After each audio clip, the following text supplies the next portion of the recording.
Hello students, welcome back to easy commerce with Aqib. Class 11 economics. आज हम लोग class 11 का इकोनॉमिक्स देखेंगे। इंट्रोडक्शन के बाद हम चैप्टर फर्स्ट को ओपन करेंगे। तो हम देखते हैं सबसे पहले कि इकोनॉमिक्स का मतलब होता क्या है। पहले आज ये समझते हैं कि इकोनॉमिक्स आया कहाँ से, इकोनॉमिक्स के पहले इसका क्या नाम था। ठीक, तो हमें ये तो पता है इकोनॉमिक्स के फादर कौन है, लेकिन हम ये देखते हैं कि इकोनॉमिक्स से पहले उनके जो फादर थे उन्होंने किसके बारे में लिखा और किस उसके बारे में किस किताब में लिखा। तो सबसे पहले आप लोगों ने सुना होगा एक किताब का नाम, उस किताब का नाम क्या है, वेल्थ ऑफ नेशन। नेशन के लिखने वाले जो हैं वो हैं एडम स्मिथ। ठीक है, वेल्थ ऑफ नेशन को लिखने वाले कौन है? वेल्थ ऑफ नेशन को लिखने वाले हैं एडम स्मिथ लिखने। ठीक है, एडम स्मिथ को हम क्या कहते हैं? फादर ऑफ इकोनॉमिक्स भी कहते हैं, आपको पता होगा। तो वेल्थ ऑफ नेशन जो लिखा गया वो लिखा गया आपका 1776 में। ठीक है, इस किताब में पहले इसमें इस किताब का पूरा नाम ये है, an inquiry into the nature and causes of wealth of nation. ये पूरा किताब का नाम है। ठीक है, अब देखिए यहाँ पर क्या है कि इस किताब के बारे में एडम स्मिथ ने देश की एसेट यानी संपत्ति के बारे में बात किया है। फिर यही किताब आगे चल के इसको हम कैसे जानते हैं? इकोनॉमिक्स के नाम से जानते हैं।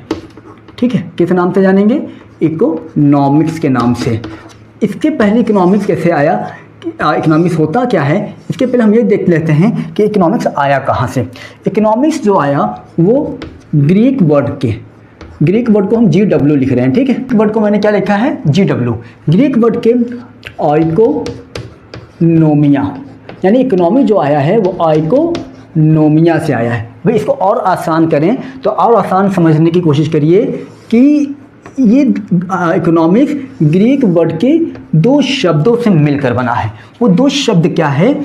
आइकोस और निमीन। वो दो शब्द क्या है? आइकोस और निमीन है।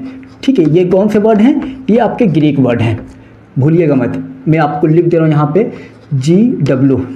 ठीक, ये ग्रीक वर्ड GW मतलब क्या है? ग्रीक वर्ड है। ठीक, ताकि आपको कन्फ्यूज़न ना हो। यानी ग्रीक वर्ड के दो शब्दों को मिलाया, आइकोस और निमीन को जब मिलाया तब जाके क्या बना? इकोनॉमिक्स बना। फिर अगर हम देखें तो आइकोस का मतलब क्या होता है? House hold. आइकोस का मतलब क्या है? House hold. लेकिन अगर हम देखें इसका मतलब निमीन का मतलब क्या है, तो निमीन का मतलब होता है मैनेजमेंट होता है। ठीक, मैनेजमेंट होता है।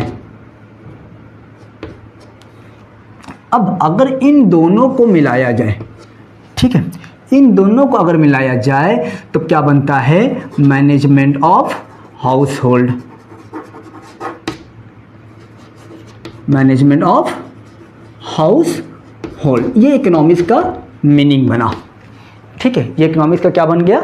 मीनिंग बन गया। लेकिन अब अगर इसको समझा जाए आइकोस और निमीन, यहाँ तक तो क्लियर हो गया। ये अकॉर्डिंग टू डिक्शनरी है, लेकिन अगर इसी को हिंदी में समझें, इसको अर्थशास्त्र कहते हैं। समझिएगा, अर्थशास्त्र। देखिए मेरी हिंदी की राइटिंग बहुत अच्छी नहीं है, आप लोग एडजस्ट थोड़ा कर लीजिएगा।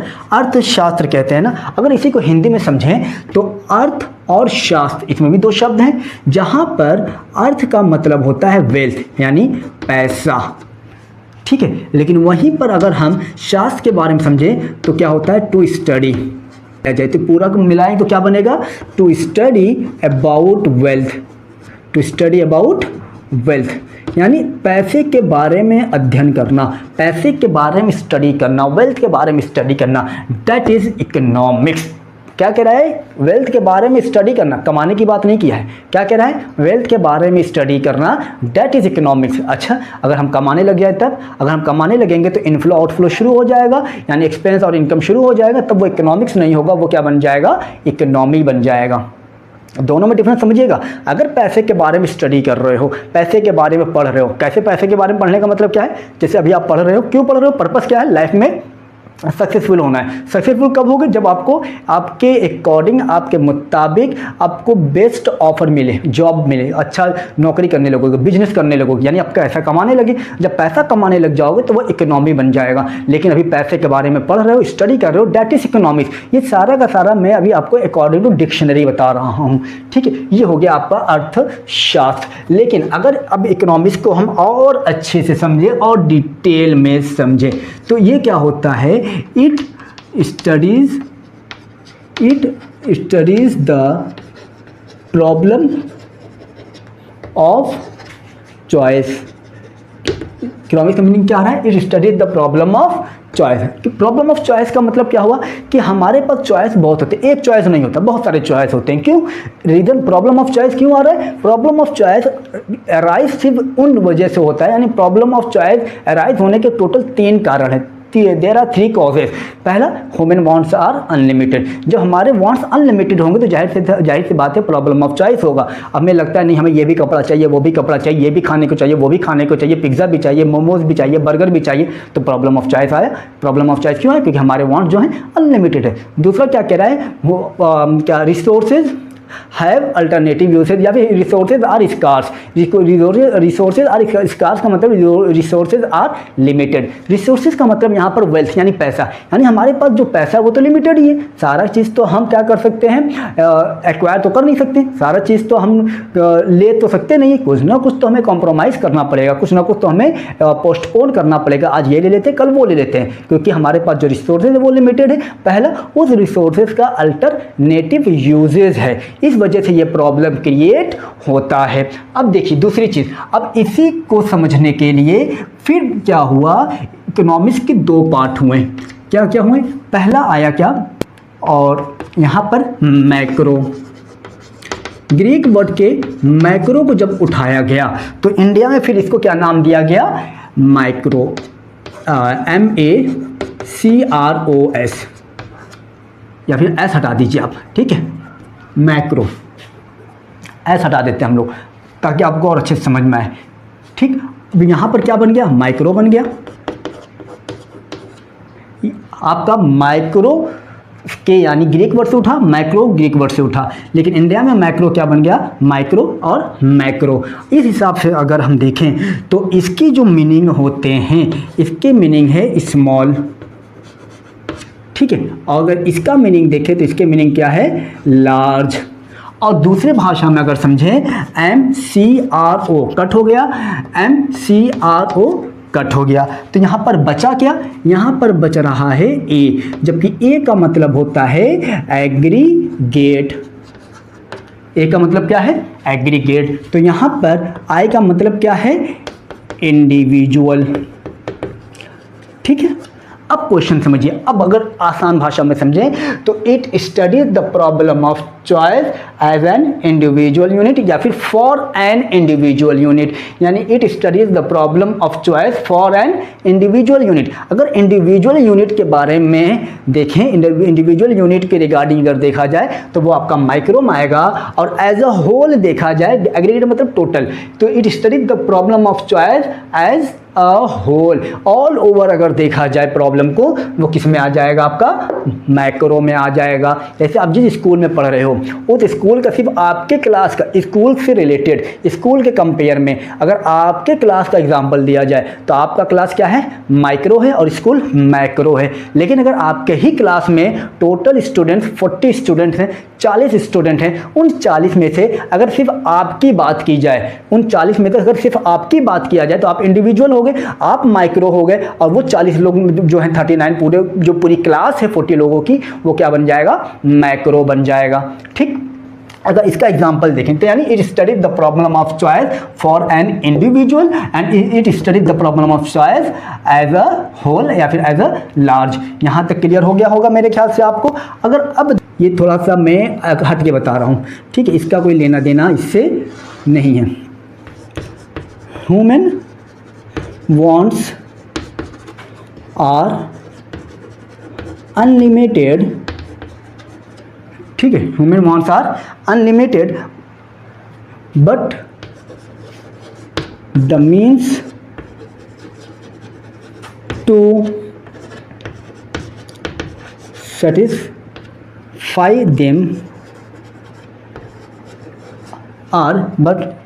them are limited। यानी क्या कह रहा है, अगर यहाँ पे देखिए एक वर्ड्स आया, वो क्या वर्ड्स है, मीन्स। ठीक है, क्या कह रहे हैं, human wants are unlimited. Human wants जो है वो जाहिर सी बात हमारे के वांट्स अनलिमिटेड ही हैं, लेकिन उसे सेटिस्फाई करना ये क्या है, लिमिटेड है, स्कार्स है। But the means to satisfy, यहाँ मीन्स का मतलब ही है वेल्थ। यानी क्या कह रहा है कि हमारे पास जो वांट्स हैं वो अनलिमिटेड है, लेकिन जो हमारे पास जो वेल्थ वो लिमिटेड है, तो पॉसिबल ही नहीं है अपने सारे वांट्स को फुलफिल किया जाए। तो इससे प्रॉब्लम ऑफ चॉइस अराइज होगा, जिससे कुछ चीज़ों को तो फुलफिल करेंगे, कुछ चीज़ों को पोस्टपोन किया जाएगा। अब यहाँ से अगर देखें, ये जो माइक्रो था, फिर इस माइक्रो को लिखने वाले कौन थे, रैगनॉर फ्रिस्क। और इसको जो लिखने वाले थे वो थे लॉर्ड जेएम कीन्स 1936, और ये लिखा गया 1933। इकोनॉमिक्स कब लिखा गया है, 1776, एडम स्मिथ ने लिखा। फिर इकोनॉमिक्स को दो पार्ट में डिवाइड किया, यानी 1776 के बाद इकोनॉमिक्स का जो छोटा वाला हिस्सा था, इंडिविजुअली यूनिट जो था, वो इंडिविजुअली यूनिट को करने वाले कौन थे, रैगनॉर फ्रिस्क 1933 में लिखा। तो 1933 यानी 3 साल बाद लॉर्ड जेएम कीन्स ने जितने मैक्रो लेवल के थे, जितने लार्ज लेवल के थे, उन सबको इकट्ठा किया, उस पर एक किताब लिखा, वो 1936 में लिखा। कहीं कि इनमें रैगनॉर फ्रिस्क के संगे एल्फ्रेड मार्शल का भी नाम आता है। इसमें अगर एग्जाम्पल देख लें, यानी एग्जाम्पल भी तो आपको आना चाहिए। एग्जाम्पल में जैसे आ गया आपका डिमांड, सप्लाई, ठीक है, रेवेन्यू, ये सारे क्या हैं, एग्जाम्पल हैं। जैसे रेवेन्यू भी मैंने लिख दिया, यूटिलिटी एक्सेट्रा। लेकिन अगर इसका एग्जाम्पल देखें, आप, तो क्या होगा, एग्रीगेट डिमांड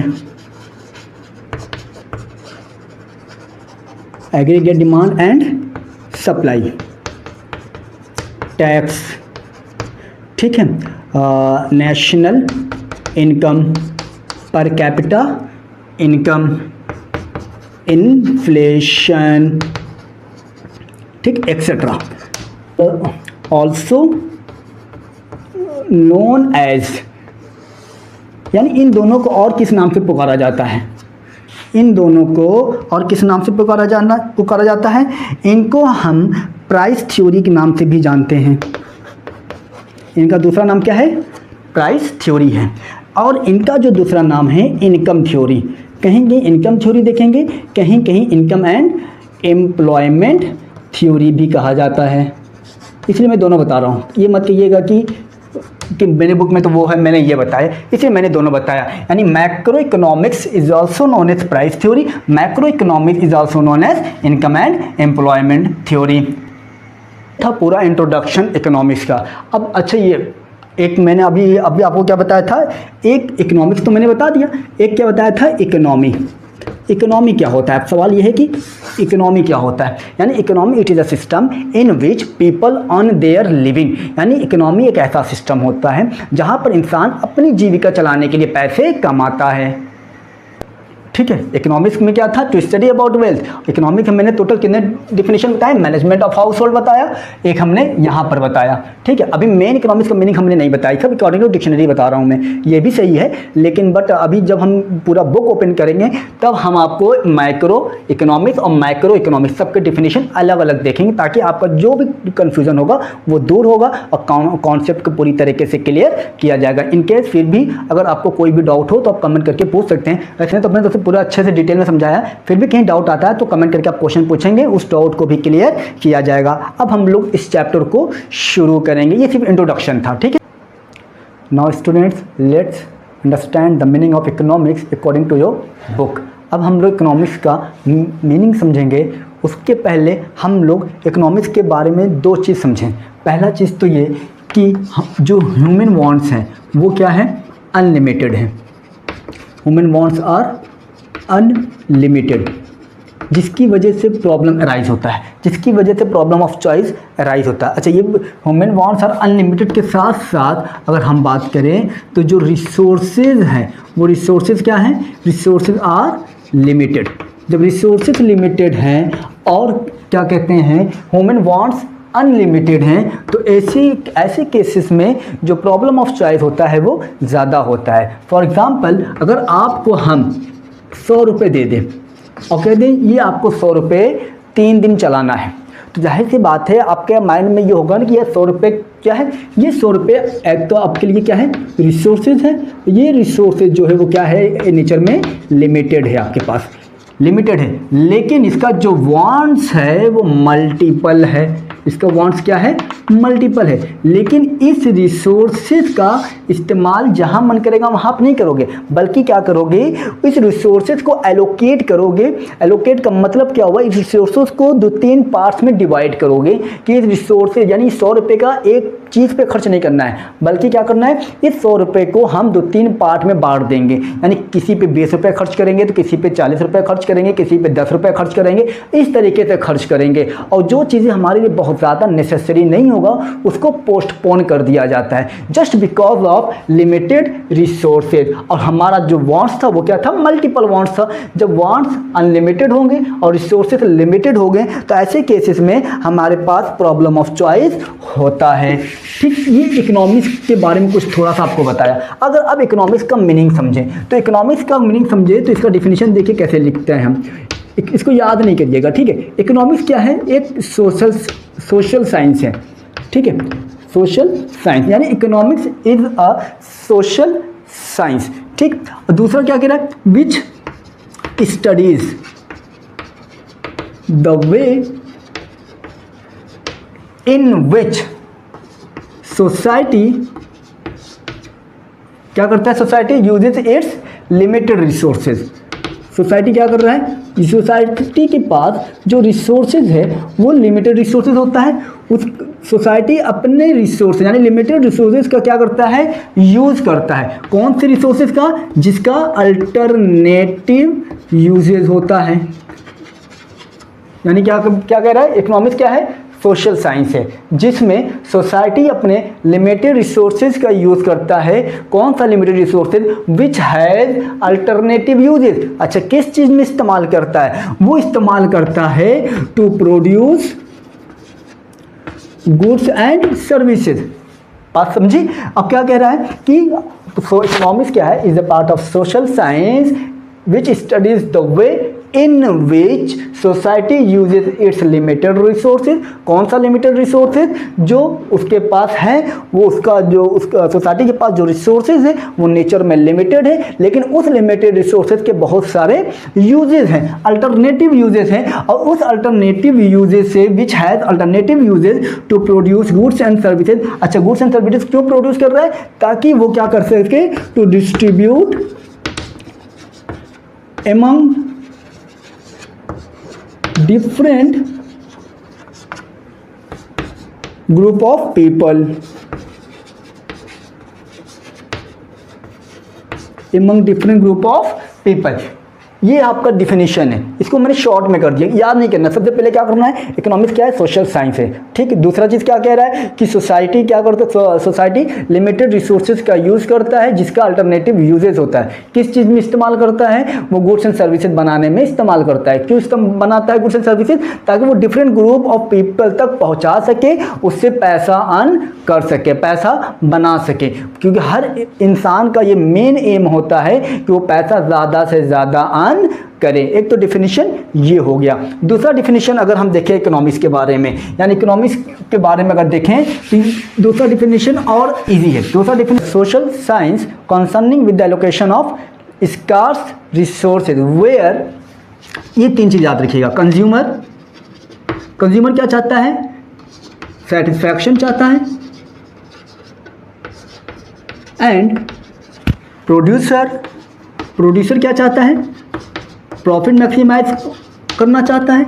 और अगर हम बात करें सोसाइटी की, तो सोसाइटी क्या चाहता है, सोसाइटी क्या करता है, सोशल वेलफेयर। अब क्वेश्चन, अब देखिए इकोनॉमिक का डेफिनेशन, ये 4 पॉइंट आपको याद करना है। क्या है economic? It is a part of social science concerning with the allocation of limited resources where as consumers कर लीजिए आप, consumers can maximize their satisfaction, producer can maximize its profit and society maximizes its social welfare. यानी अभी consumer और producer की अगर बात करें तो कंज्यूमर प्रोड्यूसर जो हैं ये आपके माइक्रो इकोनॉमिक्स के एग्जाम्पल हैं, लेकिन अगर इसकी बात करेंगे तो ये आपके किसके एग्जाम्पल हैं? मैक्रो के एग्जाम्पल है। क्यों? क्योंकि जो सोसाइटी है ये सोसाइटी एज अ होल देखा जाता है, यानी सोसाइटी में सिर्फ एक घर नहीं होता है, बहुत सारे घर होते हैं, लेकिन कंज्यूमर पर्टिकुलर कंज्यूमर की बात करता है, प्रोड्यूसर अपने फायदे की बात करता है, सारे प्रोड्यूसर की बात नहीं करता है। तो प्रोड्यूसर और कंज्यूमर जो है माइक्रो लेवल में आते हैं और सोसाइटी आपका किस लेवल में आता है? मैक्रो लेवल में आता है। मैंने इकोनॉमिक्स का 2 डिफिनेशन बताया, जो डिफिनेशन आपके लिए बेस्ट हो वो डिफिनेशन आप लिख सकते हैं। इसके बाद एक टॉपिक आता है, वो आता है इकोनॉमी आता है, ठीक है। इकोनॉमी क्या कहता है? इकोनॉमी और इकोनॉमिक्स में मैंने इंट्रोडक्शन में ऑलरेडी इसका डिफरेंस बता दिया है। इकोनॉमी क्या है? Economy it is a system in which people earn their living, यानी इकोनॉमिक ऐसा सिस्टम होता है जहाँ पर लिविंग थिंग्स जो होते हैं, जो इंसान होते हैं, वो अपनी स्टैंडर्ड अपनी लिविंग थिंग्स को चलाने के लिए, अपनी जीविका को चलाने के लिए पैसे अर्न करते हैं। पैसे अर्न करने से मतलब ये हुआ ट्रांजेक्शन करते हैं, यानी एक्सपेंस करते हैं, कमाते हैं, इनकम सैलरी अर्न करते हैं, इनकम अर्न करते हैं, को सर्विसेज प्रोवाइड करते हैं, तो उससे उनको क्या मिलता है? सैलरी मिलता है, पैसा मिलता है। क्यों मिल रहा है? वो क्यों काम कर रहे हैं? इसलिए काम कर रहे हैं ताकि वो अपने फैमिली को चला सके, ताकि वो एक इकोनॉमी के अंदर सर्वाइव कर सके। लेकिन इकोनॉमिक्स कुछ और निकला और ये इकोनॉमी क्या है? ये कुछ और है। यानी टू में क्या आता है? यानी काम करते हैं, काम करने के बाद उनको जो पैसा मिलता है, यानी काम करने का पर्पस ही ये होता है अपनी जीविका को चला सकें। स्कैरसिटी को अगर समझना है तो ये समझिए demand greater than supply. Demand greater than supply का मतलब इन अदर वर्ड समझे, सिंपल सी लैंग्वेज में समझे तो ये कि मान लीजिए जो आप चाहते हो कि आपके पास हो, लेकिन आपके पास वो सारी चीज़ें नहीं है, उससे कम है। जो आप चाहते हो वो ना होकर बल्कि क्या हो, उससे कम है, दैट इज स्कैरसिटी। स्कैरसिटी का मतलब ही होता है कमी होना। स्कैरसिटी का मतलब ही है कमी होना, यानी इसका मतलब क्या हो गया? जहां पर supply of goods and services से ज़्यादा लोग क्या कर रहे हैं? डिमांड कर रहे हैं। यानी सब गुड्स एंड सर्विसेज की सप्लाई तो हो रही है, लेकिन उससे ज़्यादा लोग क्या कर रहे हैं? डिमांड कर रहे हैं, दैट इज स्कैरसिटी। क्लियर है? तो दैट इज क्या है? स्कैरसिटी, यानी where supply of goods and services is less than the demand of goods and services. Now next topic is choice. Choice का मतलब ये हो गया कि आपके पास सारी चीज़ें हैं, बहुत सारे अल्टरनेटिव चीज़ें हैं, यानी चॉइस मतलब सिलेक्शन फ्रॉम 2 थिंग्स, ठीक है। यानी 2 चीज़ है, 4 चीज़ है, 5 चीज़ है, पाँचों चीज़ों में से किसी एक चीज़ को चूज़ करना है, सेलेक्ट करना है, that is choice. Next is, अगर नेक्स्ट पॉइंट आपका क्या आ रहा है? Micro economics and macro economics. Micro economics की बात करें तो माइक्रो इकोनॉमिक्स हम लोगों ने पहले बता दिया था आपको। माइक्रो इकोनॉमिक्स की बात करें तो माइक्रो इकोनॉमिक्स के जो लिखने वाले हैं वो रैगनार फ्रिस्क हैं, ठीक है।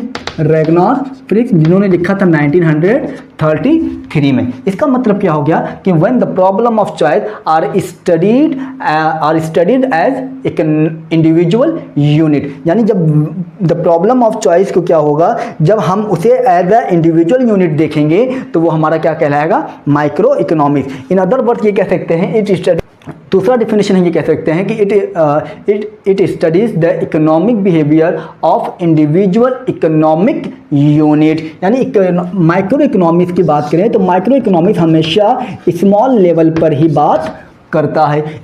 इसको हम आल्सो नोन एज, इसको और क्या कहा जाता है? Price, also known as price theory. Micro economics क्या है? माइक्रो इकोनॉमिक्स क्या है कि it studies the economic problem या फिर it studies the economic behaviour of individual economic unit, या फिर it studies the problem of choice for an individual unit. यहाँ पर अगर हम इंडिविजुअली देखेंगे और क्या कहते हैं स्मॉल लेवल पर देखेंगे तो वो हमारा माइक्रो इकोनॉमिक्स में आता है, जिसको रैग्नॉर्क फ्रिस्क ने लिखा था 1933 में, जिसका दूसरा नाम क्या है, प्राइस थ्योरी। अगर इसका एग्जाम्पल देखें तो इसका एग्जाम्पल क्या हो सकता है, प्रोडक्शन हो सकता है, प्राइस थ्योरी हो सकता है, यूटिलिटी हो सकता है, डिमांड हो सकता है, एंड सप्लाई एक्सेट्रा, बहुत सारे हो सकते हैं। ठीक है, उसके बाद क्या आता है मैक्रो इकोनॉमिक्स। मैक्रो इकोनॉमिक्स की बात करें तो मैक्रो इकोनॉमिक्स के लिखने वाले थे लॉर्ड जे.एम. कीन्स थे। Lord J.M.. कीन्स ने ये लिखा था 1936 में लिखा था। मैक्रो का मतलब क्या हो गया, लार्ज लेवल पर। अब यहाँ पर क्या है, when the problem of choice are studied as a whole, large level पर बात करेंगे, बड़े लेवल पर बात करेंगे, वो हमारा क्या बन जाएगा, मैक्रो इकोनॉमिक्स बन जाएगा। इसको हम ये भी कह सकते हैं, it studies the economy as a whole, ये भी आपका डिफिनीशन है। अगर इसका एग्जाम्पल देखना चाहें तो इसका एग्जाम्पल क्या बन जाएगा, aggregate demand and aggregate supply, per capita income, national income and inflation. Macro economic को हम इनकम एंड एम्प्लॉयमेंट थ्योरी भी कहते हैं, इनकम एंड एम्प्लॉयमेंट थ्योरी भी कहा जाता है। अगर डिफरेंस इसके आ जाएगी, डिफरेंस लेना, तो सबसे पहले आप ये लिख सकते हो कि जो माइक्रो है वो ग्रीक वर्ड के माइक्रो से लिया गया है, पहला पॉइंट। वैसे आप इसमें भी लिख सकते हो, एक पॉइंट हो गया। दूसरा आप ये लिख सकते हो कि माइक्रो मीन्स स्मॉल और मैक्रो मीन्स लार्ज, दो हो गए।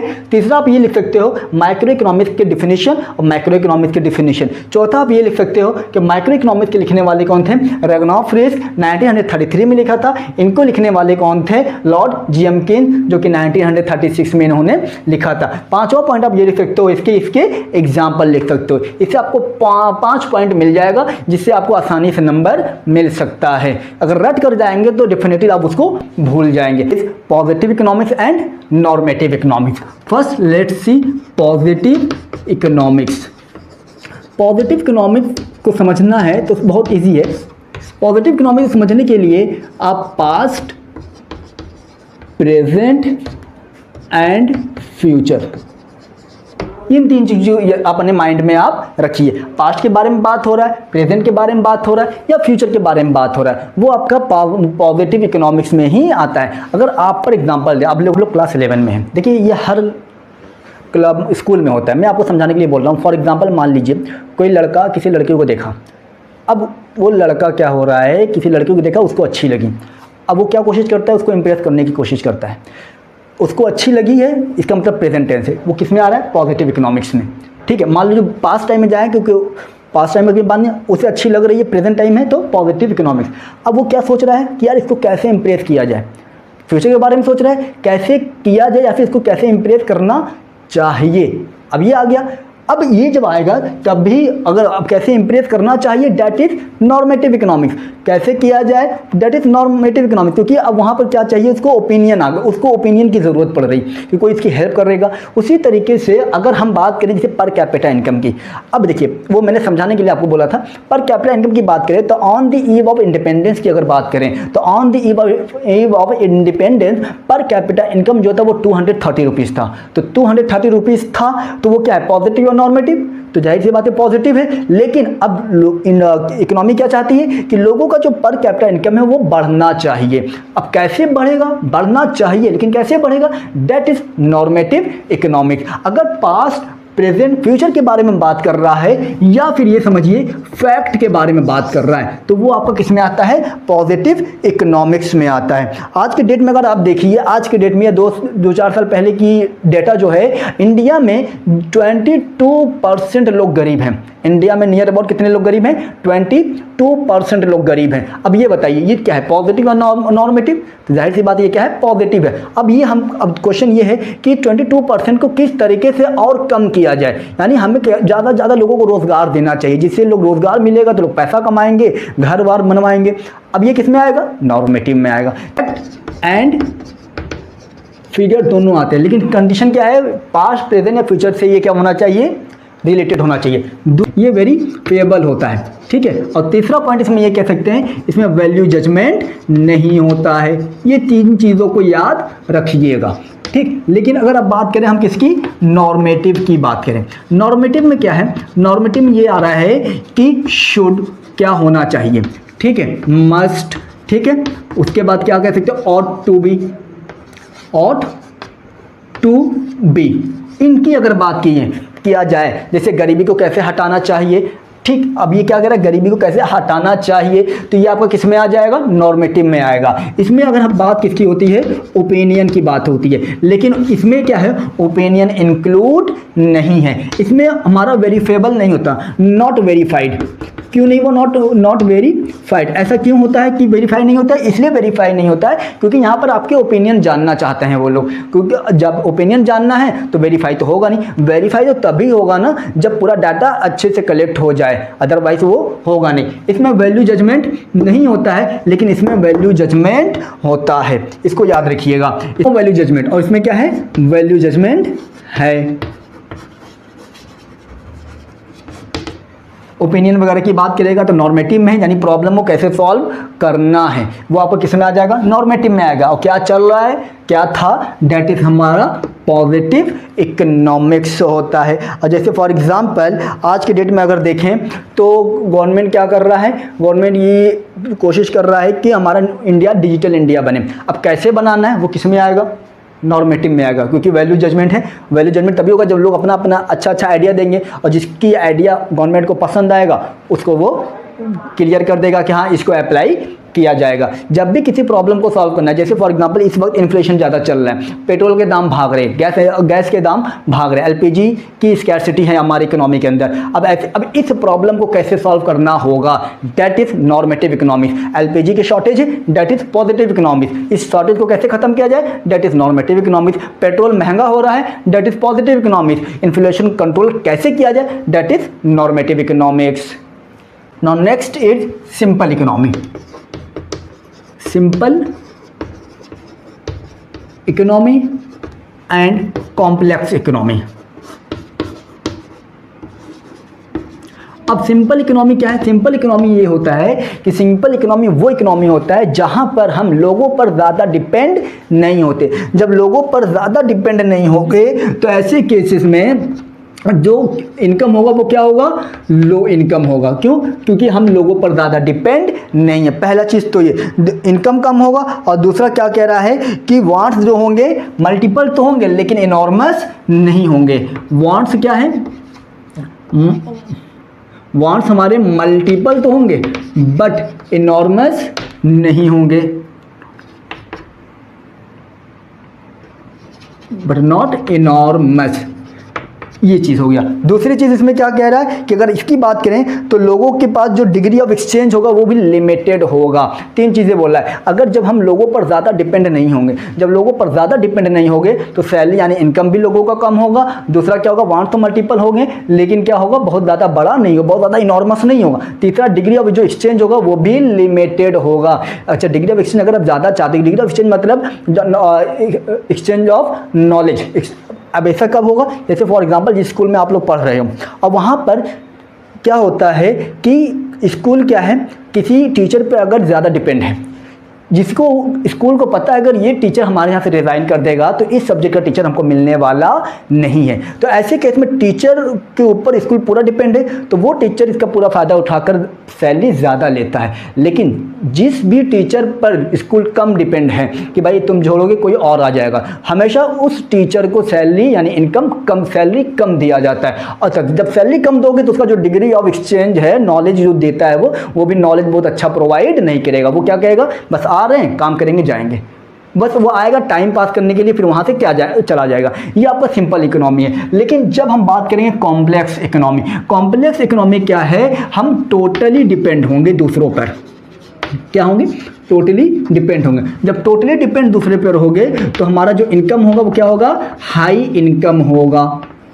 जब टोटली डिपेंड हो तो क्या होगा, हमारा इनकम जो होगा वो हाई होगा। और जो डिग्री ऑफ एक्सचेंज है, यहाँ पर डिग्री ऑफ एक्सचेंज क्या था, लिमिटेड था। डिग्री ऑफ एक्सचेंज क्या था, लिमिटेड था। बट यहाँ पर अगर हम बात करें डिग्री ऑफ एक्सचेंज क्या होगा, वेरी हाई होगा। जस्ट बिकॉज ऑफ व्हाट, क्योंकि हम यहाँ पर लोगों पर ज़्यादातर डिपेंड हैं। जब ज़्यादा डिपेंड रहोगे तो सैलरी भी क्या होगा, इनकम सैलरी वगैरह जो भी है वो आपको ज़्यादा पे करना होगा। और ज़्यादा पे करना होगा, जब सैलरी लोगों का ज़्यादा होगा तो वांट्स में मल्टीपल होंगे और इनॉर्मस भी होगा। और यहाँ पर क्या होगा, म्यूचुअल इंटरडिपेंडेंस भी ज़्यादातर पाए जाएंगे। ये आपका है सिंपल इकोनॉमी, ये हो गया आपका कॉम्प्लेक्स इकोनॉमी। यानी सिंपल इकोनॉमी क्या कह रहा था कि हम लोगों पर डिपेंड तो है लेकिन बहुत ज़्यादा, यानी पूरी तरीके से डिपेंड नहीं है। कॉम्प्लेक्स इकोनॉमी क्या कर रहा है, हम लोगों पर डिपेंड है कैसे, लेकिन कैसा, पूरी तरह से डिपेंड है। तो जब पूरी तरह से डिपेंड हो गए तो ये सारी चीज़ें यहाँ पर पाएंगी।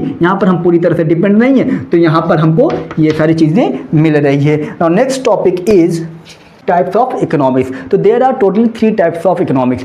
First one is controlled economy यानी central planned economy, market economy को हम फ्री इकोनॉमी भी बोलते हैं, एंड मिक्स्ड इकोनॉमी। अगर कंट्रोल्ड इकोनॉमी की बात करें तो जितने भी इकोनॉमिक एक्टिविटी होते हैं, इकोनॉमिक एक्टिविटी का मतलब ये हो गया कि प्रोडक्शन, कंजप्शन, इन्वेस्टमेंट, एक्सचेंज, ये सारी चीज़ें जो होती हैं इनको टोटल कंट्रोल कौन करता है, इनको कंट्रोल करने वाला कौन होता है, गवर्नमेंट होता है। इसको ठीक, इसको कौन कंट्रोल करता है, गवर्नमेंट करता है। यानी कंट्रोल्ड इकोनॉमी में इकोनॉमिक्स एक्टिविटीज़ को पूरी तरह से कंट्रोल किसका, उसके ऊपर गवर्नमेंट का है। अच्छा, इकोनॉमिक एक्टिविटीज क्या है, प्रोडक्शन, कंजप्शन, इन्वेस्टमेंट, एक्सचेंज, इन सारी चीज़ हैं। लेकिन अगर हम बात करें किसकी, मार्केट इकोनॉमी की बात करें, मार्केट इकोनॉमी में ये कहता है कि इकोनॉमिक एक्टिविटीज़ को गवर्नमेंट ना कंट्रोल करके बल्कि कंट्रोल कौन करता है, market forces of demand and supply. Demand and supply, demand and supply का मतलब क्या हो गया कि अब मार्केट इकोनॉमी में ये होता है कि यहाँ पर गवर्नमेंट का कोई रोल नहीं है। यहाँ पर ये रोल किसका है, मार्केट फोर्सेस का है। मार्केट फोर्सेस का मतलब ये हो गया कि जो भी गुड्स एंड सर्विसेज सप्लाई या फिर डिमांड हो रहे हैं उनको कंट्रोल करने वाला यहाँ पर कौन है, मार्केट फोर्सेस है। इकोनॉमिक एक्टिविटीज को कंट्रोल कौन करता है, मार्केट फोर्सेस करता है। यहाँ पर इकोनॉमिक एक्टिविटीज को कंट्रोल कौन करता है, गवर्नमेंट करता है। अब डिमांड अगर ज़्यादा होगा तो प्रोडक्ट ज़्यादा बनाना पड़ेगा, सप्लाई ज़्यादा होना पड़ेगा। अगर सप्लाई ज़्यादा हो जाए और डिमांड ना हो तब भी हमारा नुकसान है। इस वजह से क्या कहता है, इकोनॉमिक एक्टिविटी को मार्केट फोर्सेस कंट्रोल करते हैं, यहाँ पर इकोनॉमिक एक्टिविटीज़ को गवर्नमेंट कंट्रोल करते हैं। ये अगर करें तो इट इंक्लूड्स बोथ, यानी इनमें दोनों लोग शामिल है। कौन, गवर्नमेंट भी शामिल है और ये भी शामिल है। गवर्नमेंट यहाँ पर क्या करता है, सारी एक्टिविटीज़ को रेगुलेट करता है, कंट्रोल करता है। और दूसरी तरफ इनका रोल क्या होता है कि कौन सी गुड्स एंड सर्विसेज को सप्लाई करना है, कौन से नहीं करना है। यानी जिस भी गुड्स एंड सर्विसेज का डिमांड ज़्यादा होगा उस गुड्स का सप्लाई भी हम लोग क्या करेंगे, ज़्यादा करेंगे। उसके बाद इसमें देखिए सेकेंड पॉइंट अगर हम बात करें इसमें यह है कि इसका जो मेन मोटो होता है वो सोशल वेलफेयर होता है। इसका मेन मोटो क्या है, सोशल वेलफेयर। लेकिन अगर इसका मेन मोटो देखें तो प्रॉफिट मैक्सिमाइजेशन है। यानी इसका मेन मोटो ये है ज़्यादा से ज़्यादा प्रॉफिट कमाना। लेकिन अगर इसका मोटो देखें तो इट इंक्लूड्स बोथ, यानी इसमें क्या है ना, इसमें दोनों आएंगे। यानी सोशल वेलफेयर भी करना है और प्रॉफिट भी अर्न करना है। नाउ नेक्स्ट पॉइंट इज, यहाँ पर जो प्राइस तय होता है कि कौन सा गुड्स कितने में बिकेगा, तो प्राइस फिक्स्ड बाय गवर्नमेंट। यहाँ पर प्राइस कौन तय कर रहा है, गवर्नमेंट तय करेगा। यानी कौन सा सामान किस रेट में बिकेगा मार्केट के अंदर वो तय कौन कर रहा है, गवर्नमेंट कर रहा है। लेकिन यहाँ पर उस सामान का रेट क्या होना चाहिए वो डिसाइड कौन करता है, मार्केट फोर्सेस तय करता है कि वो सामान मार्केट के अंदर कितने में सेल होगा। इसमें क्या होता है, इसमें ये होता है कि जो रिसोर्सेज हैं, रिसोर्सेज को कंट्रोल करने वाले कौन हैं, दोनों हैं, बोथ। कौन कौन, यानी गवर्नमेंट और क्या कहते हैं, मार्केट इकोनॉमी। रिसोर्सेज पर पूरा कंट्रोल दोनों का है, गवर्नमेंट का भी है और मार्केट इकोनॉमी का है। यानी मार्केट इकोनॉमी का यहाँ पर ये क्या कर रहा है कि प्राइस का रेट तय कौन करेगा, मार्केट करेगा। लेकिन उस रेट को कंट्रोल करने का काम कौन करेगा? गवर्नमेंट करेगा। यानी कहने का मतलब ये हुआ कि अब मार्केट ऐसा भी नहीं कि जितना चाहेगा उतना रेट लगा देगा, ऐसा नहीं होगा। तो ऐसे केस में तब गवर्नमेंट भी उसमें इंटरफियर करेगा कि इस सामान का रेट इतना नहीं इतना होना चाहिए, जिससे कि जो मिडिल क्लास के लोग हैं उसे आसानी के साथ अफोर्ड कर सके, आसानी के साथ उसको परचेज कर सके। तो यहाँ पर रोल दोनों का है। इस केस में अगर हम देखें तो इस केस में जो कंज्यूमर होते हैं वो कंज्यूमर को यहाँ पर प्रायोरिटी नहीं दिया जाता है।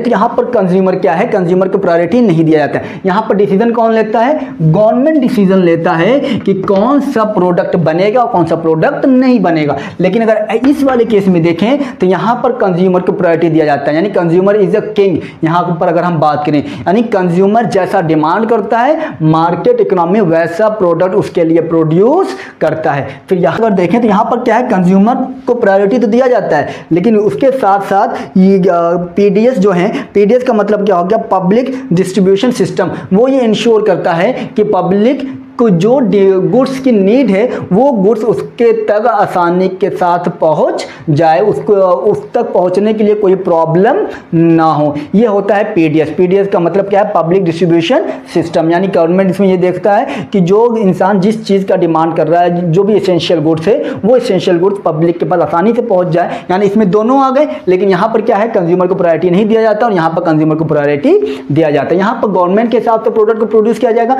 और यहाँ पर मार्केट इकोनॉमी क्या है? भाई प्रोड्यूसर का है। तो यहाँ पर प्रोड्यूसर हमेशा प्रायोरिटी कंज्यूमर को देगा, जैसा गुड्स वो डिमांड करेगा वो वैसा गुड्स यहाँ पर प्रोड्यूस कराया जाता है। ये था आपका इकोनॉमिक्स का first chapter, economics and economy का पहला चैप्टर ये आपका कंप्लीट हो गया। इसके बाद हम देखेंगे सेकंड चैप्टर। फिर भी अगर कोई डाउट हो तो उसको हम क्लियर करेंगे। हो सकता है कि आपके बुक में कुछ और नए पॉइंट, नए टॉपिक भी दिए हो सकता है मेरे बुक में वो अलग है। तो हमेशा ये चेंज होता रहता है। जो टॉपिक छूटा होगा वो टॉपिक नेक्स्ट चैप्टर में कवर कर लिया जाएगा।